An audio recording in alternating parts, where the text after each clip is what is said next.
Have you ever wondered how close you've come to danger without even realizing it? At Shivering Vault, we take you there, one story at a time. But before you drift off, consider liking this video, commenting where you're watching from and at what time, and subscribing to keep these chilling stories coming. Now, let's dive into these unsettling tales.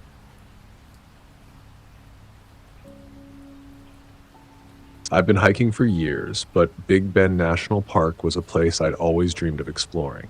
The park is massive, stretching across West Texas into the Chihuahuan Desert, where jagged peaks, deep canyons, and open desert sprawl out as far as the eye can see. There's a certain kind of peace that comes with being alone in a place like that. Just you, the wilderness, and the unbroken quiet.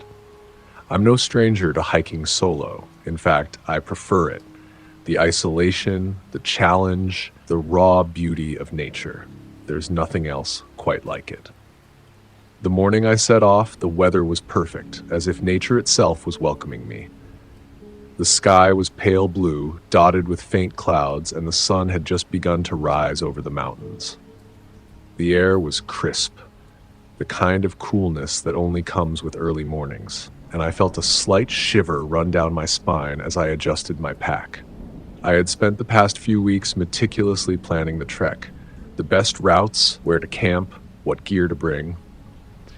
This was going to be a 3-day hike, a chance to completely disconnect from the world. The quiet solitude was exactly what I needed. I parked at the trailhead, took a deep breath, and shouldered my pack. The weight of it was familiar, comforting even, and I set out on the trail, watching the sun stretch its rays over the jagged cliffs. The trail started out easy enough, winding gently through the desert scrub. The ground beneath my boots was dry, hard-packed dirt mixed with loose gravel, and the landscape around me was striking. Cactus, mesquite trees, and sparse shrubs scattered in the vast emptiness. The air smelled faintly of sagebrush and the dry earth. For the first few hours, the trail was mine alone. I didn't see a single soul. No hikers, no campers, no vehicles. It was just me and the wilderness. And honestly, it felt incredible. I settled into my rhythm. Step, breath, step, breath. The only sounds were the soft crunch of my boots on the trail, the occasional rustle of a lizard darting across the path, and the wind sweeping through the distant mountains. But after a while, the silence started to feel off. It wasn't the usual quiet of nature, where everything seems to be in its place. I couldn't put my finger on it, but I knew something was wrong. At first, I chalked it up to fatigue. I hadn't hiked this far in a while, and my mind could be playing tricks on me. I continued down the trail, the landscape changing gradually as the path started to climb higher into the hills. The rocks underfoot turned jagged, the brush thinner, the views more expansive. The further I went, the more isolated I felt. But the feeling of being watched, that only grew stronger. I brushed it off as paranoia. But then I heard it, soft and distant at first, but unmistakable. The sound of gravel crunching underfoot.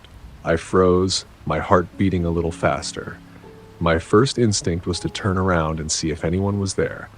But when I did, there was nothing. Just the same empty trail stretching behind me. I tried to shake it off, telling myself I was overthinking it, but then came something else, something more unsettling. The faint, acrid scent of cigarette smoke. I wasn't close enough to see anything, but I could smell it, carried on the wind. It didn't belong out here. The air in the desert was clean and dry, and the only scents I should be getting were those of the earth, sagebrush, and the occasional blooming cactus. I looked around, but again, there was nothing. Still, I felt my skin crawl. I glanced back once more, half expecting to see someone standing just off the trail watching me from behind a rock. But the trail was empty.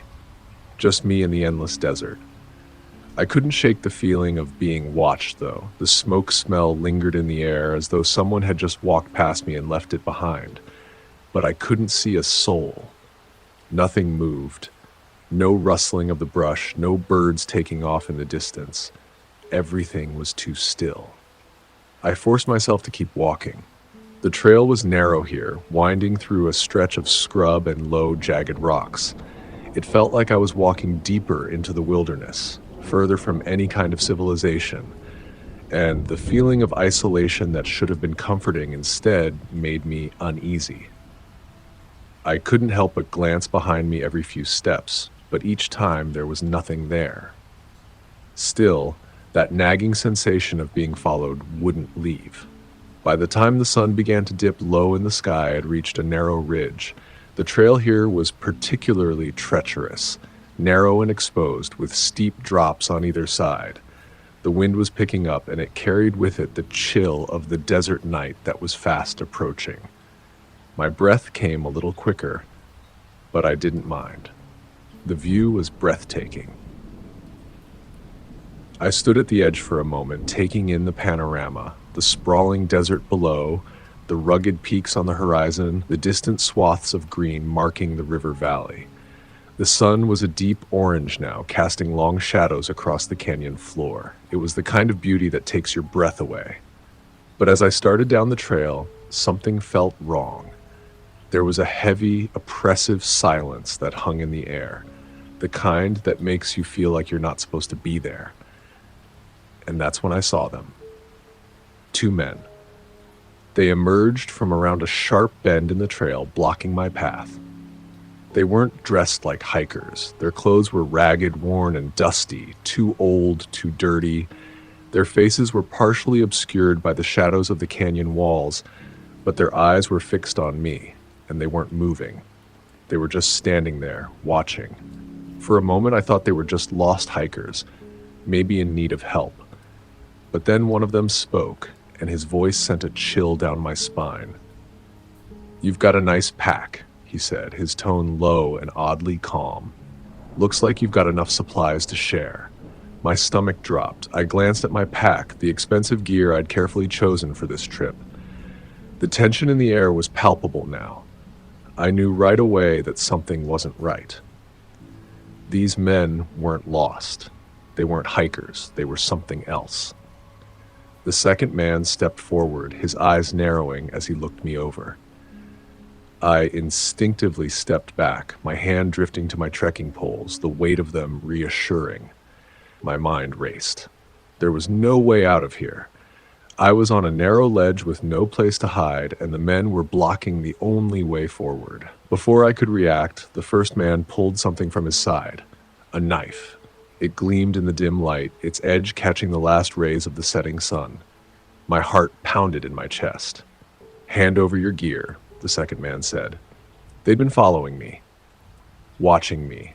My mind screamed at me to get away, but my legs felt like they were glued to the ground. Then, in a split second, my instincts took over. Without thinking, I slammed the end of my trekking pole into the first man's ribs, and he grunted, stumbling back. The second man lunged, the knife aimed at my chest. I swung the pole, catching him across the face. He staggered, blood pouring from his nose, but it was enough of a distraction for me to turn and run. My heart was hammering in my chest as I sprinted down the trail, twisting through the rocky terrain. The men were shouting behind me, their footsteps pounding the earth as they gave chase. The rocks beneath my feet were loose and treacherous, and I could hear one of them stumble, cursing as he fell behind. But the other man, he stayed close. I spotted a dry ravine just ahead, a deep cut in the earth surrounded by jagged rocks. Without thinking, I scrambled into it, trying to make myself as small as possible among the boulders. The sound of footsteps above me sent a jolt of panic through my body, but I stayed perfectly still.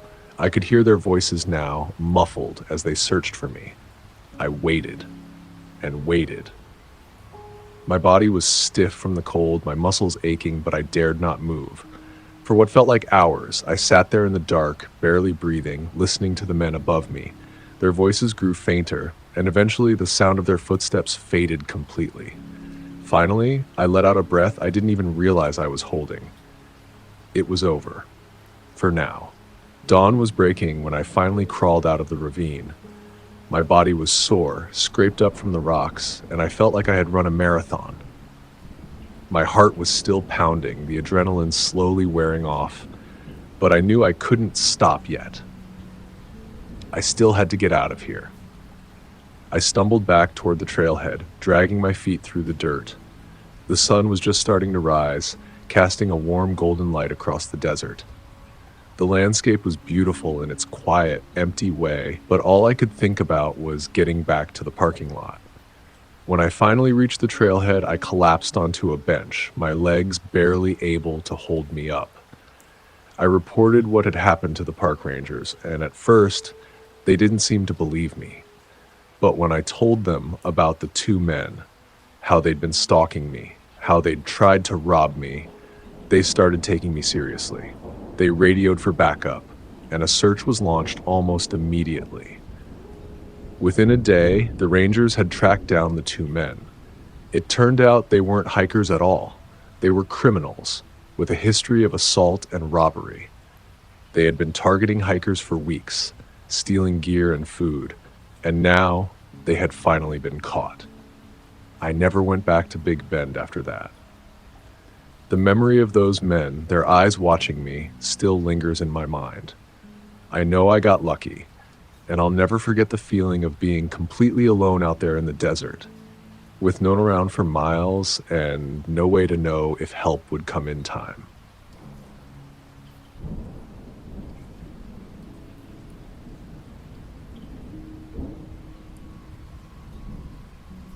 I still can't shake the feeling that something's not right whenever I think about that night.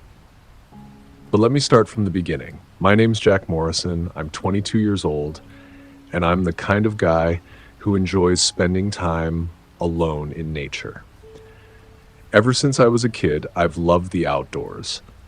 My friends don't get it. They like the idea of camping, but they'd rather do it at a crowded site with fire pits and people nearby. Me, I like the solitude, the deep quiet of the forest, the cool mountain air, the thrill of hiking miles and miles without another soul in sight. That's exactly why I decided to take a solo camping trip to Davis Mountains State Park in Texas. It's known for its incredible views and remote spots far from the beaten path, the kind of place where you can disappear for a while and just disconnect. I had been planning this trip for weeks.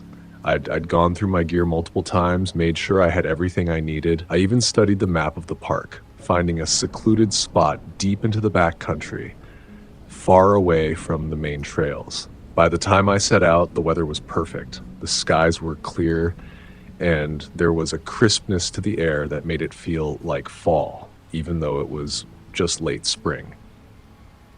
The drive to the park was a bit of a challenge, and I had to take some narrow, winding roads to get there.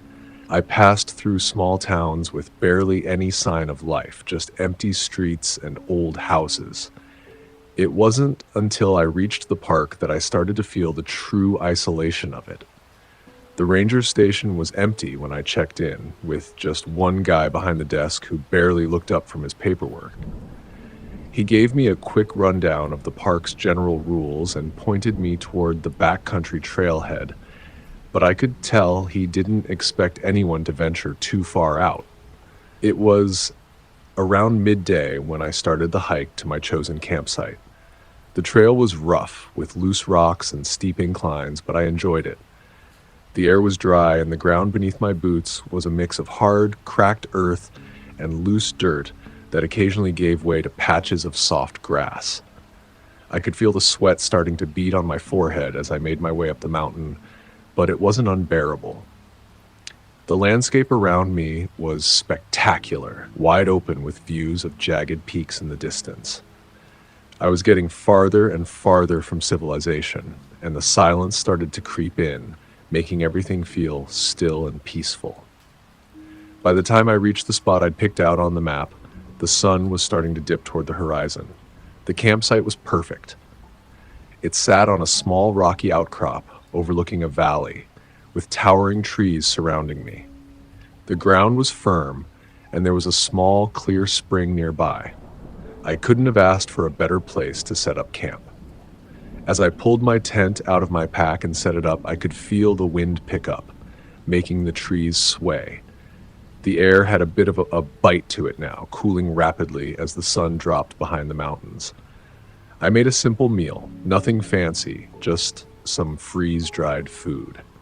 I sat there on the rocks near the fire, watching the flames dance and crackle. The smell of the wood burning mixed with the fresh mountain air, and it felt good to be so far removed from everything. No noise from cars, no buzzing of cell phones, just the fire, the wind, and the occasional call of a bird in the distance. I finished eating, packed everything up, and sat back on a flat rock near my tent. The quiet was almost unnerving. It wasn't the usual forest noises I was used to. No rustling of small animals, no chirping insects, just a stillness that was almost too quiet. I found myself glancing over my shoulder every now and then, like something was watching me. But every time I turned, nothing was there. It didn't take long for the darkness to settle in completely. I stoked the fire one last time before crawling into my tent, trying to shake the uneasy feeling that had started to creep over me. The temperature had dropped significantly, and I zipped up my sleeping bag to conserve heat. It was a clear, cold night, and the stars above were brilliant. So clear. I had just started to drift off to sleep when I heard it. A faint crunch. It was so quiet that for a second, I wasn't sure if I'd actually heard something. I lay still, listening, and then I heard it again. Crunch. Dry leaves, the unmistakable sound of footsteps. At first, I thought it was just an animal, maybe a deer or something, but the sound wasn't random. It was deliberate, like someone was walking on purpose, slowly circling my tent. I held my breath, hoping it would stop, but instead, it kept going, getting closer and closer. I felt a tightness in my chest. Something was wrong. My instincts kicked in, and I knew immediately that this wasn't just some animal. The footsteps were too human, too deliberate. I could hear them slow, then stop for a moment, just outside the fabric of my tent. I lay there, straining my ears. The silence that followed was almost worse, and then a slow, deliberate tug at the zipper of my tent. I froze, my body stiff with fear. My first thought was to grab my knife, which I always keep nearby when I'm camping solo. I could feel the cool steel of the blade against my palm as I slowly slid my hand toward it. My heart was pounding in my chest, and I could hear the blood rushing in my ears. I could still hear the zipper inching down, slow and methodical, like whoever or whatever was out there was toying with me. I couldn't wait any longer. My nerves were shot. I had to do something. I pushed my sleeping bag aside and rolled over, grabbing the knife with both hands. The zipper creaked again, moving down just a little more. With my heart in my throat, I yelled, "Who's there?" There was no answer. Nothing. Just the sound of the wind rustling the leaves above and around me and the faint rustle of the zipper. I could hear my own breathing now, fast and shallow. Panic had taken over. Without thinking, I slashed at the fabric of the tent with all the force I could muster. The knife cut through the thin nylon like butter. The sound of the fabric ripping echoed in the night. Immediately, a shrill, guttural scream pierced the air, so loud and feral that it almost made my blood run cold. The figure that stumbled back into the darkness was barely visible in the low light of my flashlight. I could make out a man, barely. A gaunt figure with wild, unkempt hair, eyes wide and bloodshot. He was clutching his arm, which was bleeding, the blood soaking through his tattered shirt. For a second, we just stared at each other. He was breathing heavily, his face twisted with a combination of anger and something else. Desperation, maybe. I didn't wait. The moment I saw him, I bolted. I pushed my way out of the tent, heart hammering, eyes darting around, trying to make sense of what I was seeing. But there was nothing that made sense. I had no idea who he was or what he was doing out there, alone in the mountains. The flashlight beam flickered in my hand as I swung it around, my knife raised in front of me. But the figure didn't advance. He didn't move, not at first. He just stood there, his eyes locked onto mine. I turned and ran, the sound of my boots pounding against the dry earth as I scrambled toward the trail away from the campsite. My body was moving on pure instinct, the panic fueling every step. I didn't look back. I couldn't afford to. My mind was racing, my pulse was thundering in my ears, and all I could think about was getting away. Somehow, I made it to my car, gasping for air, my hands shaking so badly that I had to take a few seconds just to catch my breath before I could start the engine. I didn't care about my gear, my tent, or my supplies. I just wanted to get out of there. I don't even remember the drive back to the ranger station. My mind was too far gone, replaying the night over and over. I kept seeing that man's eyes, wide and crazed, his blood-soaked arm, the way he just stood there in the dark, not moving, just watching me. When I finally reached the ranger station, I practically jumped out of my car and ran inside. I reported what had happened as best as I could, my words coming out in a rush. The ranger behind the desk didn't seem surprised. He just nodded like he'd heard this kind of thing before. "You're not the first one," he said quietly. "There's been some reports of people encountering someone out there, a vagrant, or maybe something worse. He's been spotted in these mountains for a while now." I could feel my stomach drop at his words. It was real. That man, or whatever he was out there. The Rangers had already sent search teams out after previous incidents, but the man was always one step ahead. The next morning, a search team was dispatched to the area I had camped at.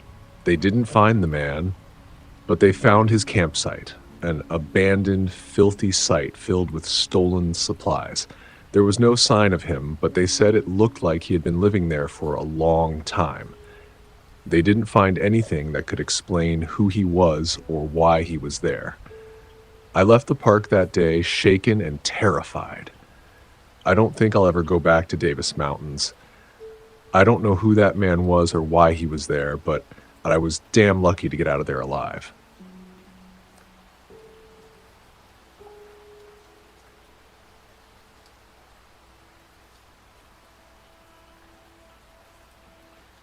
I didn't think anything could go wrong.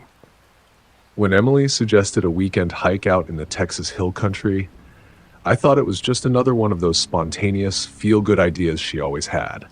She'd been talking about it for weeks, showing me photos of the beautiful quiet trails, the wildflowers in bloom, the thick oak trees towering over narrow dirt paths.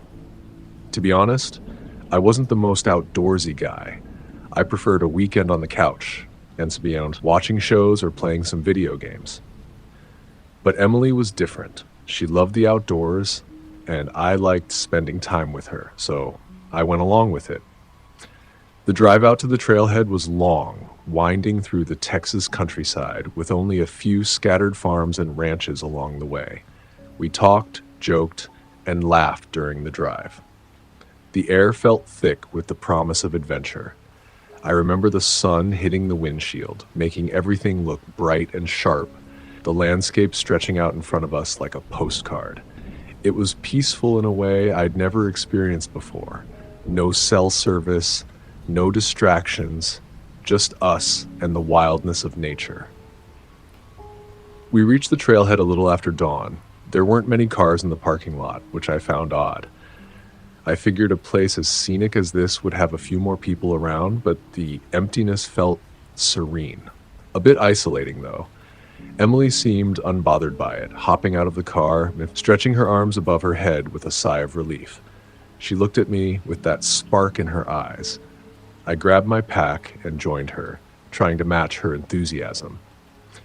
The trail itself was narrow, with tall grasses brushing against our legs as we walked. The air was heavy with the scent of earth and pine. I could hear the chirping of birds in the distance and the occasional rustle of a squirrel or something else small moving in the underbrush. The farther we walked, the quieter it became. The trees loomed over us, casting long shadows on the trail, making the air feel cooler, but still thick with humidity. I noticed right away that the heat wasn't as bad as I expected. There was a cool breeze now and then pushing through the branches, but it still felt like summer.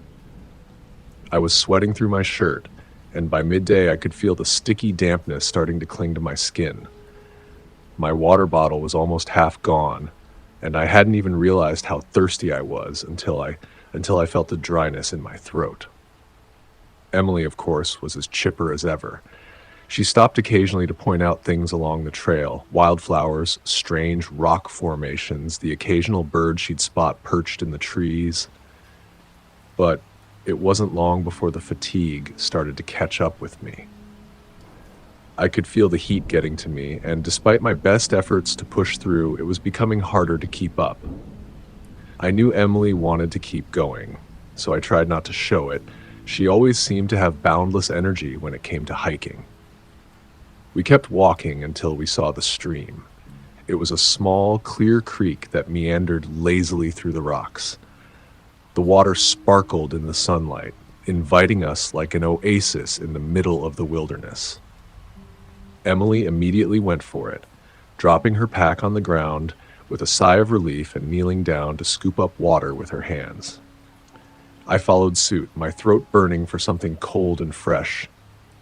I didn't think twice as I took my first drink, feeling the cool water slide down my throat and wash away the dryness. We refilled our bottles and drank more. After a few minutes, I felt much better, more energized. We stayed for a bit, enjoying the peacefulness, and Emily talked about how she loved finding places like this, untouched by the outside world. I couldn't argue with her. It was beautiful. But when we started walking again, I noticed the first sign that something wasn't right. My stomach churned slightly, not in a painful way, but just enough to make me feel off. It wasn't enough to be alarming, but it definitely made me aware that my body wasn't quite back to normal after the heat and exertion. Emily, always the optimist, didn't seem to notice. She kept chatting away, talking about where we'd go next, what we'd do when we got back to town, but I couldn't shake the feeling that something was wrong. My legs started to feel unsteady, as if they weren't quite as strong as they had been an hour ago. It wasn't long before Emily stopped walking and put a hand on her stomach. "Jack, I don't feel right," she said, her voice barely above a whisper. I glanced over at her, and her face was pale. I thought maybe she was just tired, but there was a look in her eyes. "What do you mean?" I asked, but before she could respond, her knees buckled and she collapsed onto the ground. My stomach dropped. "Emily!" I shouted, rushing to her side. Her skin was clammy, her breath shallow. I felt a wave of panic rise in my chest, but I had no idea what to do. She couldn't be dehydrated, we'd just drunk from the stream. And we hadn't been walking for that long, so exhaustion shouldn't have set in this fast. I tried to help her up, but my own legs felt like they were turning to jelly. The dizziness hit me next, sudden, sharp, and overwhelming. Before I knew it, I was kneeling next to her, barely able to keep my eyes open. The last thing I remember before everything went black was her face, twisted in pain, her hands clutching her stomach as if she could stop the wave of nausea rolling through her. When I woke up, everything was spinning. My head was throbbing, and I had no idea how long I had been unconscious. My mouth was dry, and my body felt heavy. I opened my eyes, struggling to focus. The forest was darker now, shadows stretching long across the trail. My ears were ringing, but in the silence, it felt like the world had gotten quieter somehow. Emily was still next to me, her face pale and sweat-slicked, her body still limp. Panic flooded me again. My throat tightened, and I crawled over to her, shaking her gently.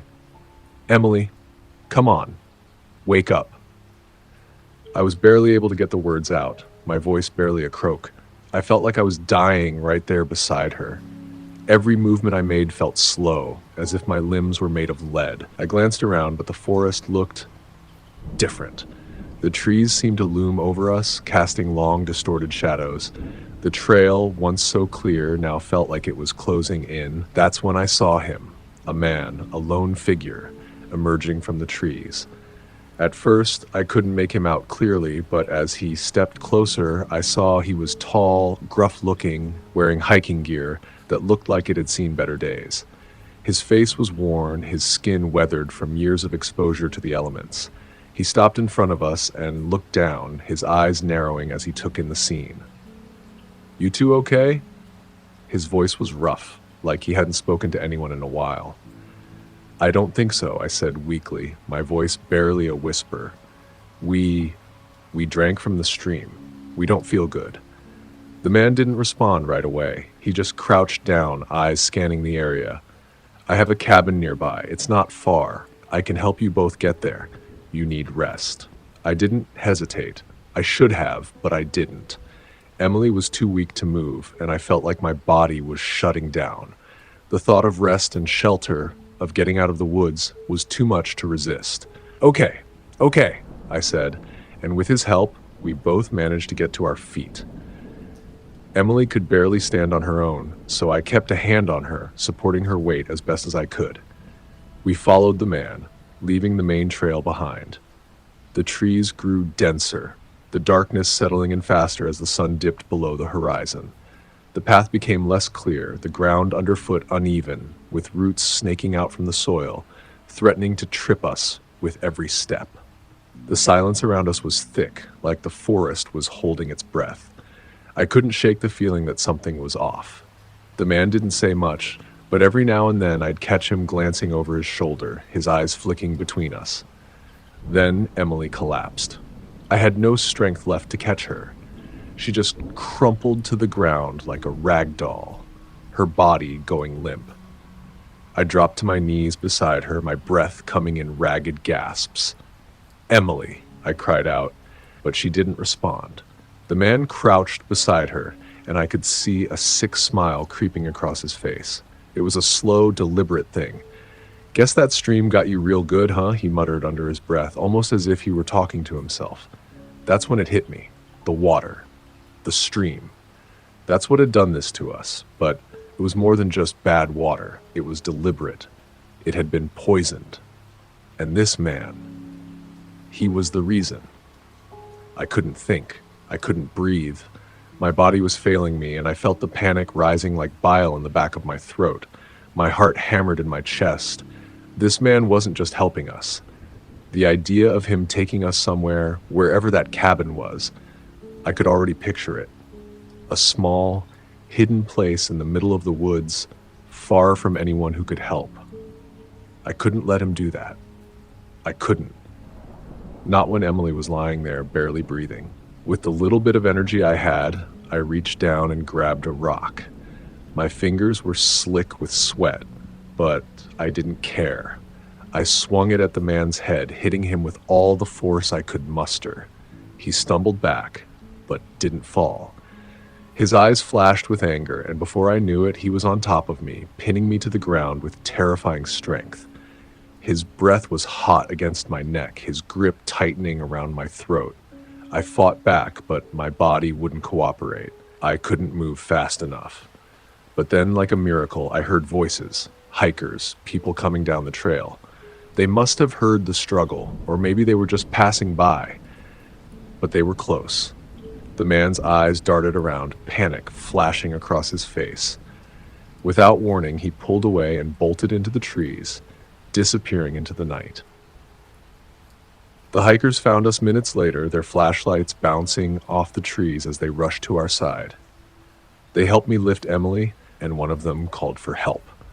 I don't even remember exactly what happened after that. I was too exhausted, too disoriented. When the paramedics arrived, they confirmed what I had already known. The stream had been poisoned. It was deliberate.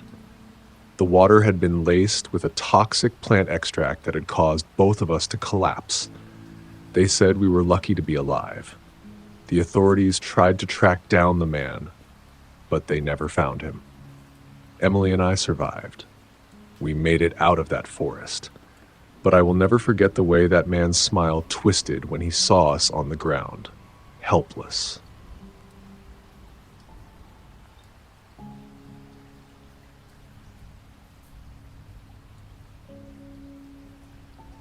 I've never been much of an outdoorsy person.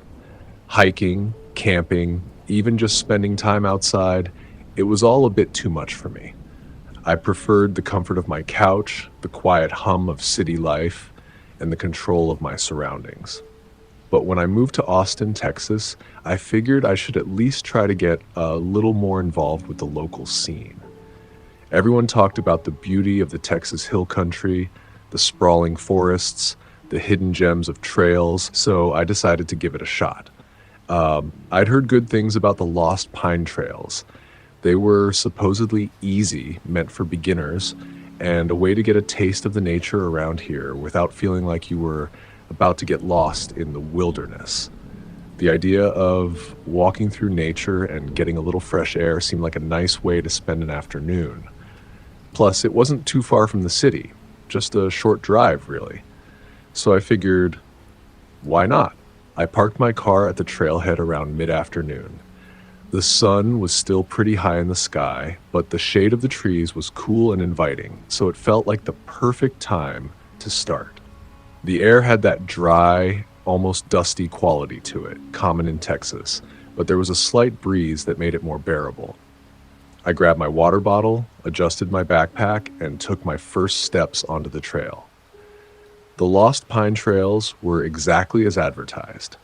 Easy, well-marked, and full of those beautiful tall pine trees that I'd read about.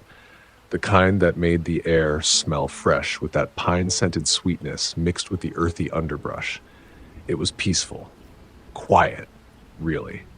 The trail was wide enough that I didn't feel boxed in by the trees, but still narrow enough to give that cozy, isolated feeling.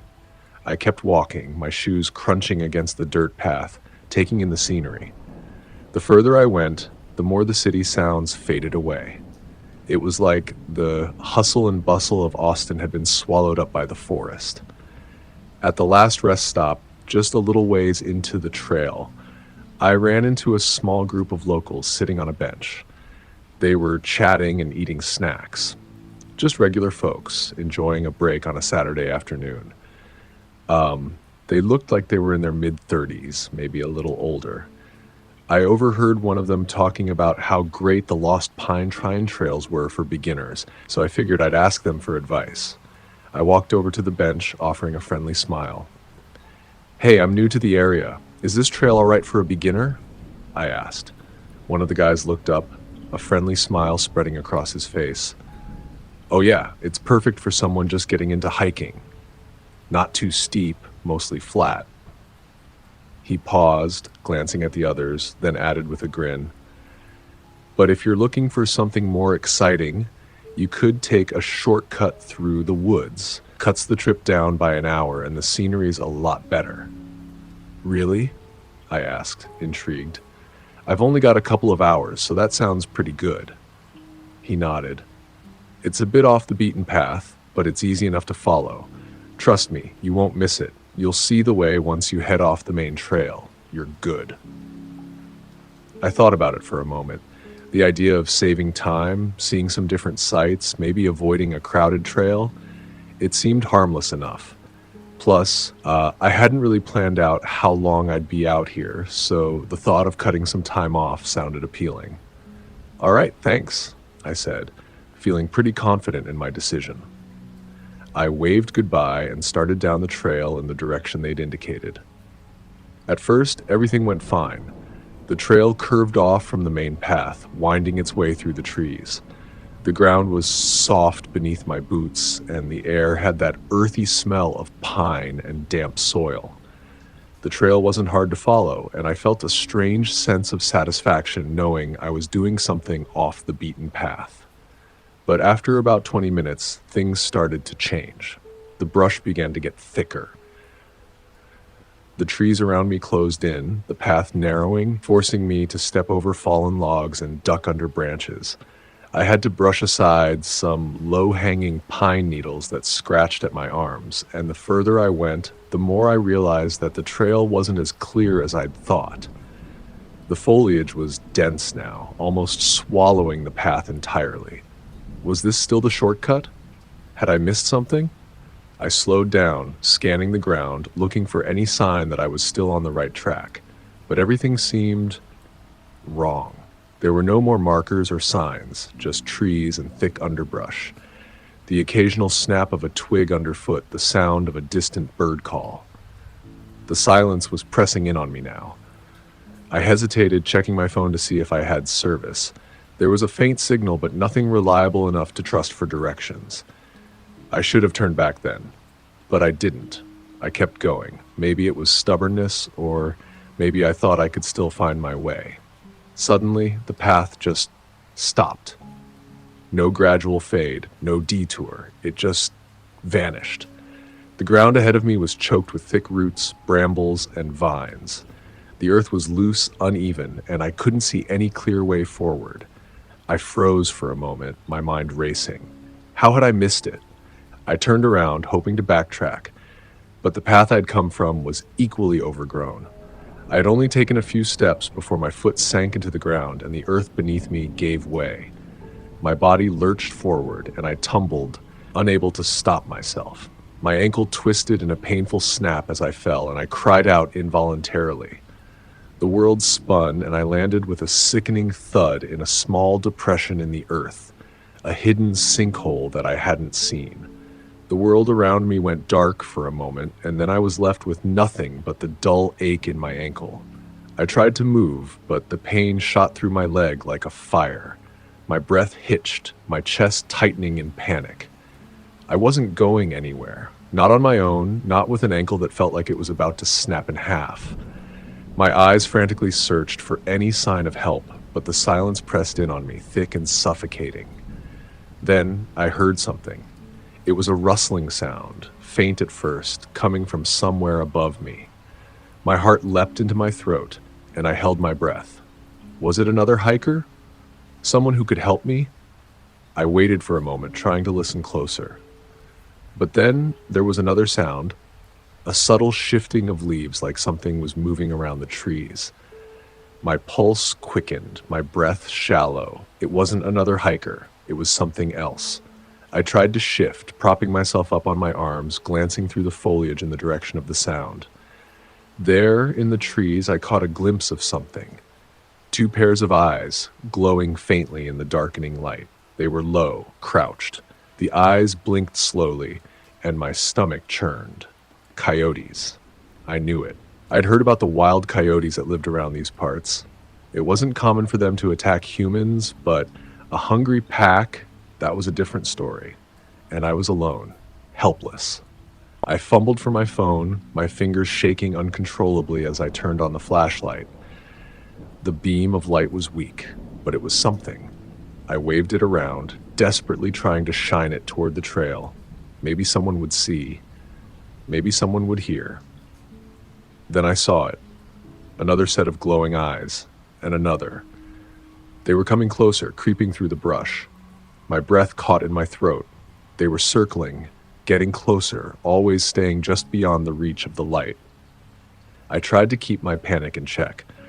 I focused on my phone, aiming the beam of light higher, hoping that the beam would travel far enough to catch someone's attention. But as the seconds ticked by, it felt like the world was closing in around me. The growls, low, rumbling, guttural, filled the air. I couldn't move. The pain in my ankle was too much, and I was alone, surrounded by these hungry animals with no one to help me. And then, just when it seemed like everything was about to spiral completely out of control, I heard a voice. "Hey, you okay?" It took a second for my brain to process the words. I thought maybe I was imagining things. Maybe it was just my mind playing tricks on me. But no. I could see the lights of headlamps cutting through the trees, and then two figures appeared through the brush. Two guys, both in their 20s, probably were making their way toward me, their headlamps flashing through the darkening woods. The coyotes, sensing the approaching human presence, scattered in an instant. They were gone before I could even breathe a sigh of relief. The hikers rushed to my side, one of them kneeling down beside me as the other stood, scanning the area, ensuring no animals were lurking. They didn't waste time with small talk. The guy who knelt beside me immediately helped me onto my feet, carefully avoiding putting weight on my injured ankle. "Easy," he said gently, his voice calming. "We've got you. They supported me as I hobbled, one arm around each of their shoulders. Every step was agony, but I was just so thankful to be out of the danger zone. The flashlight beams ahead of us sliced through the trees, guiding our way back to the main trail. I didn't say much. I couldn't. I was too shaken up, but as we made our way back, I couldn't help but think how close I had come to something much worse. The woods weren't just a peaceful escape. We finally made it to the main trail, the lights of the parking lot just a few hundred yards away. The shortcut I had taken hadn't saved me time. It had almost cost me everything. I would never take that path again. Never again.